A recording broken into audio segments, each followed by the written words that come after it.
being able to come here to the park and train shirtless in October, as I'm recording this video, it's not so common, especially in Italy where I live, northern Italy or middle Italy, let's say.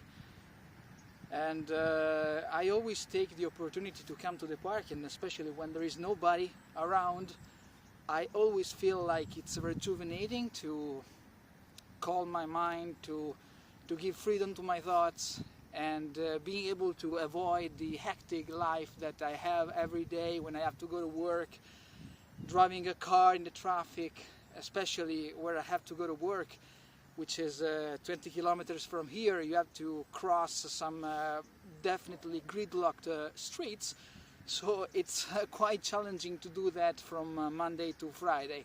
So who knows me, knows that I try to charge up my batteries whenever I have the opportunity to come to the park. And I like science, I like writing, I like reading especially, and definitely topics related to mathematics, physics, engineering.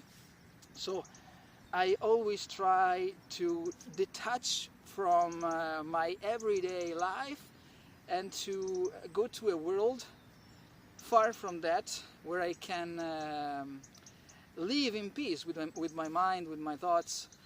I know it's philosophical, and you know, some people might just react with some nonsensical comments to that, and I understand that, because obviously you always have to contextualize what a certain person says or certain people say.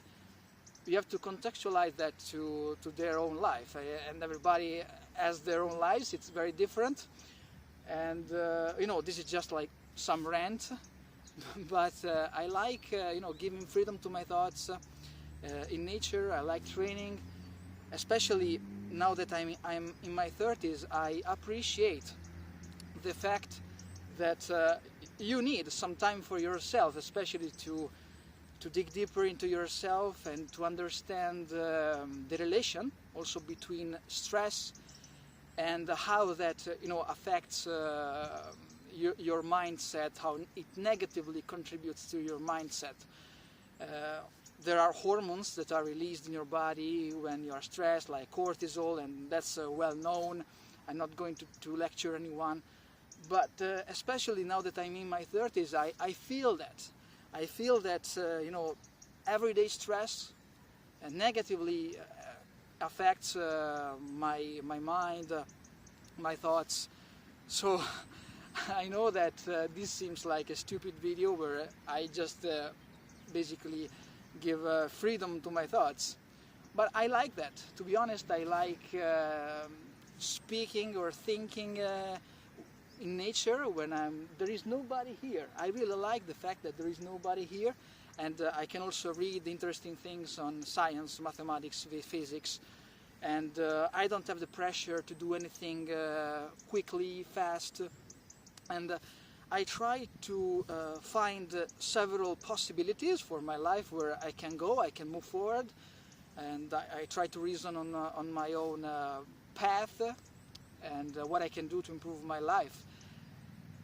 And I have to give my own meaning to my life. There is nobody else from the outside that can completely understand what I go through, because some people tend to be biased depending on how they grew up, how they think about life. So a solution according to somebody might not be a solution according to somebody else.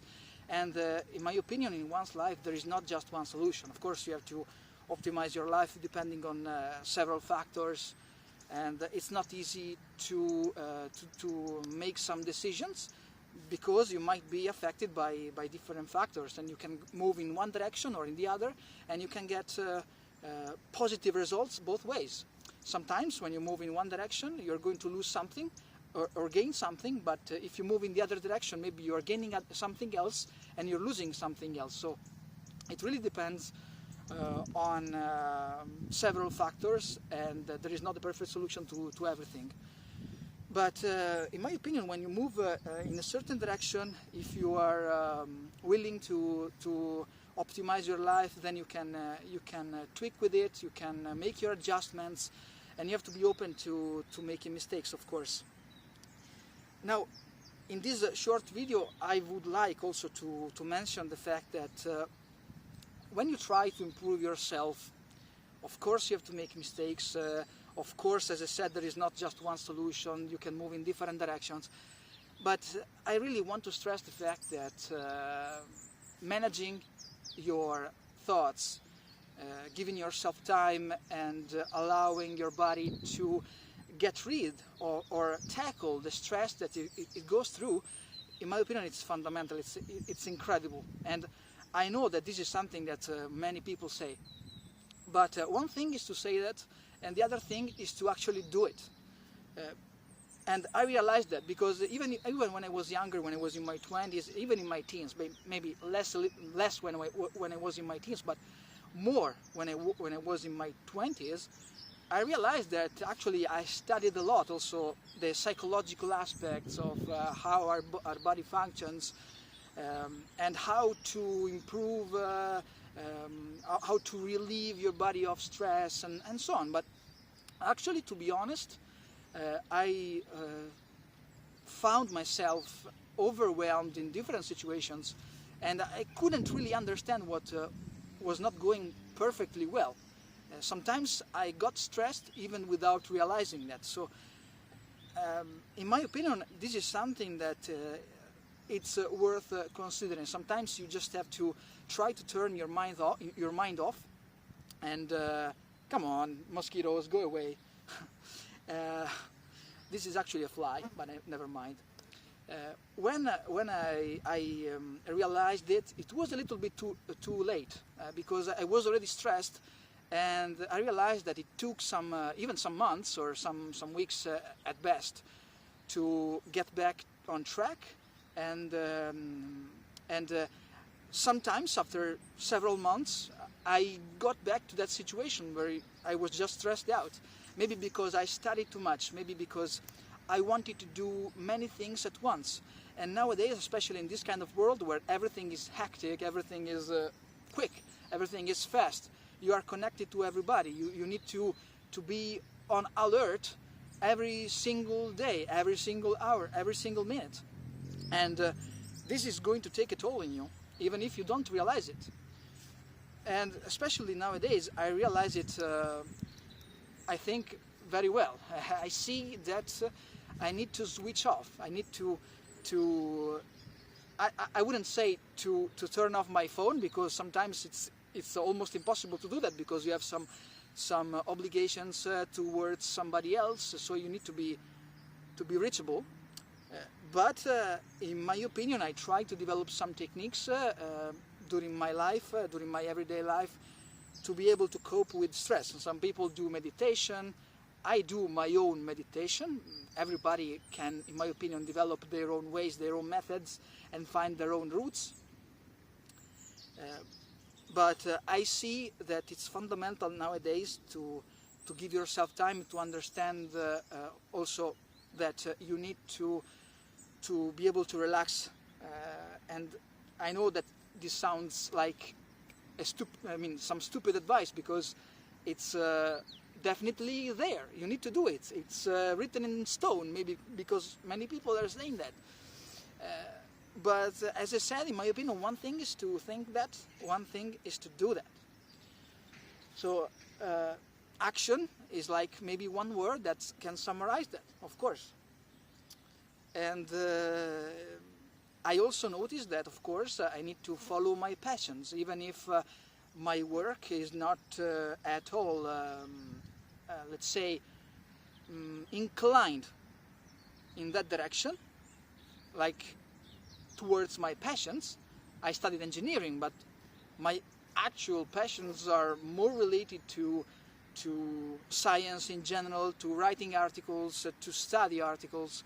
And I had the opportunity in the past to become a researcher, but some factors in my life biased towards a different route, and they pushed me towards a a different path in which I favored like family and friends and my own constraints in my life did not push me abroad. If I had wanted to become a researcher and I had the opportunity to do so, I could have gone abroad, and I would have liked, I mean, some part of me would have liked that, would have liked to become a researcher. In that case, I would have studied engineering, but it could have been something really akin to my own passions, more than my current job can guarantee. And to be honest, nowadays I'm actually happy with my life, considering it like a overall path in which I try to find different compromises.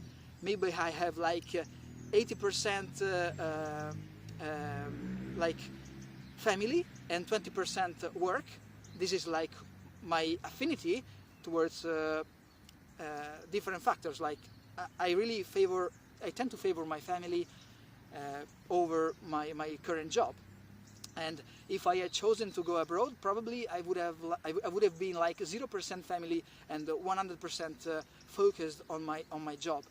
And I would have liked, of course, my job career. That's very likely, but I would have found it very difficult to leave my family and friends and my home country, my hometown especially. I tend to have some kind of international mindset, but at the same time I also understand that my roots are strong, and I cannot deny that. And this is some rant that I've gone through now in this video. It was just like a few minutes of speech where I just basically got rid of my thoughts, and I just let them run wild. And I think that's it. I know that this might not make sense to people hearing this, especially because maybe you don't have the possibility of contextualizing everything to my life. My words, of course, are just words that I use to describe my feelings, my situations, but of course the actual thing is different. Like when you try to describe reality with a model, with a mathematical model or a physical model. You have a model that adapts very well to describing nature. Hopefully that's the case, but it does so in some kind of approximation, because if you go beyond the actual validity of the model itself, it doesn't make much sense anymore. And I would say that's it for this video, and if you have watched it, thank you for your attention, and don't worry, every now and then I have some rants. Everybody does, in my opinion, and and bye.